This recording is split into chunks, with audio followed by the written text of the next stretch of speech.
Pick up a rock, any rock. Now imagine that rock is jet black, perfectly smooth and sharp, like actually sharp, sharper than any knife you've ever touched. You didn't make it. You found it near a volcano, and when you cracked it against another rock, it split into an edge so thin it could cut your finger before you even felt it. That's obsidian, volcanic glass. And about 700,000 years ago, one of our ancestors, Homo erectus, picked up a piece of this exact material and used it as a tool. That was the first time a human ever held glass. Not a window, not a drinking cup, not a phone screen, just a rock. A rock that happened to form when lava cooled too fast for its atoms to organize themselves. Here's the wild part, though. Glass existed on this planet for billions of years before we figured out we could actually make it. Lightning struck sand and left behind hollow glass tubes. Meteorite impacts melted entire deserts into crystal sheets. Volcanoes poured rivers of molten rock that cooled into obsidian fields. Nature had been making glass since before life even existed. And for hundreds of thousands of years, we just used it without understanding what it was, without knowing we could make it ourselves. Until one day, someone figured it out. And that moment, that single accidental discovery, changed the course of human history more than almost anything else. So how do we get from a volcanic rock to the screen you're looking at right now? Buckle up, because this story covers 5,000 years, multiple civilizations, and at least 3 accidents that nobody meant to have. Okay, first, real quick, let's clear something up. Glass is not a liquid. I know, you've probably heard that one. The whole glass is a slow-moving liquid, and that's why old cathedral windows are thicker at the bottom thing? Total myth. A physicist actually did the math on this. To see any measurable flow in glass at room temperature, you'd have to wait longer than the entire age of the universe, like 13.8 billion years. The universe would be dead before your window moved. So why are old cathedral windows uneven? Simple. That's just how they were built. Medieval glassmakers spun molten glass into flat discs. Those discs were naturally thicker on one side. Glaziers installed the heavy end at the bottom.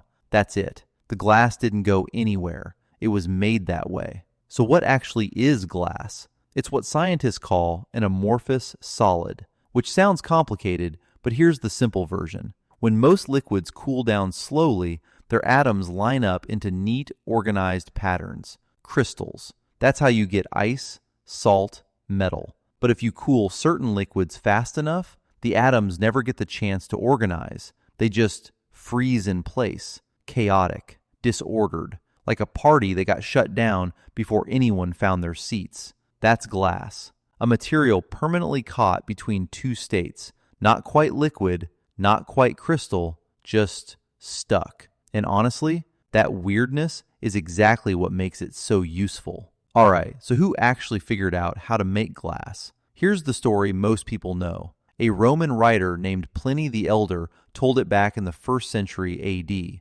Phoenician merchants, camping on a beach, rested their cooking pots on blocks of a mineral called natron. The fire combined the natron with beach sand, and suddenly, molten glass came flowing out from underneath. Great story, right? Completely made up, or at least physically impossible. A beach fire hits maybe 600 to 800 degrees. You need way more heat than that to make glass. Pliny was telling a fun origin myth, not a science report. The real story is messier, less dramatic, but honestly, way more interesting. The earliest man-made glass objects are tiny beads found in Mesopotamia and Egypt, dating back to around 2500 BC. That's over 4,500 years ago. Most researchers think glass was discovered by total accident, probably during the production of a shiny decorative material called faience. When the right minerals got mixed together in a hot kiln, sometimes the surface would melt into something glassy. Someone noticed. Someone scraped it off. Someone realized it could stand on its own. Nobody set out to invent glass. They were trying to make something else entirely, and glass showed up uninvited, which, when you think about it, is basically how half of the most important inventions in history happened. Oh, and here's something most people don't know. Egypt and Mesopotamia appear to have figured this out independently. Scientists analyzed trace elements in ancient glass from both regions and found completely different chemical signatures. Two separate civilizations, same raw materials, same discovery, different paths. Now here's what's wild. For the first 1,000 years of its existence, glass wasn't a common material. It was a luxury, like serious luxury. During the Bronze Age, glass was valued right alongside gold and precious gemstones. There's actually a collection of letters between Egyptian pharaohs and other rulers from around 1350 BC, and one of them literally complains about the quality of glass sent as a diplomatic gift. A king writing to a pharaoh to complain that his glass wasn't good enough. They were treating glass like we treat diamonds, and making it was hard. The ancient Egyptians were doing legitimate industrial chemistry, heating raw materials into rough mixtures, crushing them, reheating them, purifying them. All of this 3,400 years ago. There's even a piece of glass found in the tomb of King Tutankhamun, a carved scarab beetle on his ceremonial breastplate. For decades, everyone assumed it was some common gemstone. Then in 1998, a scientist ran tests and found out the truth. It was natural glass, formed 29 million years ago, probably from a meteorite impact that hit the Sahara Desert so hard it melted the sand into glass sheets. Egyptian craftsmen found a piece of glass created by a cosmic event 29 million years before humans existed, and they carved it into a sacred object for their king.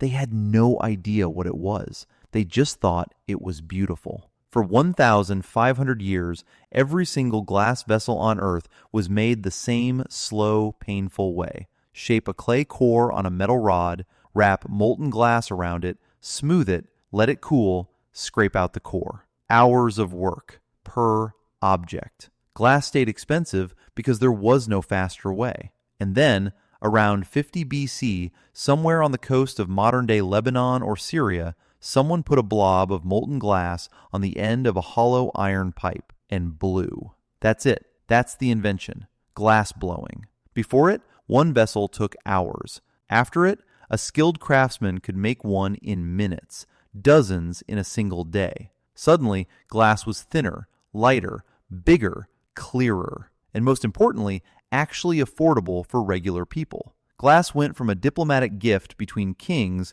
to something you could buy at a market stall for the equivalent of pocket change. The Romans didn't invent glass blowing, but they did what Romans always did. They scaled it up completely. Workshops everywhere, standardized products, mass production. And they did something nobody had tried before. They used glass for windows. You could see through a wall. Light came in. Weather stayed out. We take that so completely for granted now. But someone had to actually invent that idea, and the Romans did it. Here's where it gets really big. Eyeglasses showed up in northern Italy around 1286. And yeah, they helped people see, but the real impact was deeper than that. Before glasses, most people developed blurry near vision by their 40s or 50s. Monks, anyone whose job was reading, lost that ability right in their prime years. Eyeglasses gave them their careers back, extended scholarly productivity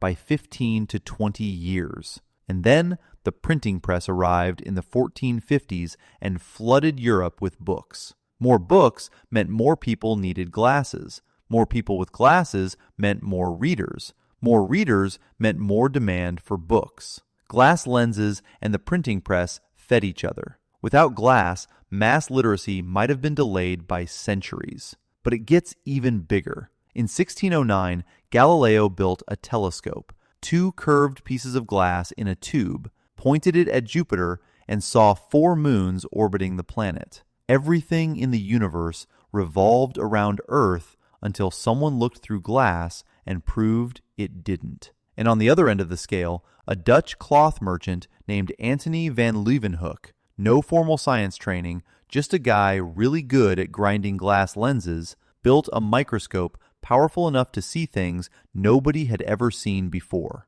In 1676, he looked at a drop of water and discovered bacteria. He called them little animals. All of modern microbiology, from a cloth merchant grinding glass in a workshop. 2 pieces of shaped glass, one pointed at the sky, one pointed at a drop of water. And between them, they showed us that the universe was infinitely larger and infinitely smaller than anyone had ever imagined. That's what glass did. We started with a volcanic rock that a human ancestor picked up 700,000 years ago, and we end with the lens in your phone camera, the glass in your car, the fiber optic cables carrying this video to your screen right now. Every single one of those things traces back to the same weird, beautiful accident. Someone noticing that when certain materials get hot enough, they turn into something that shouldn't exist. Not quite solid, not quite liquid, just glass.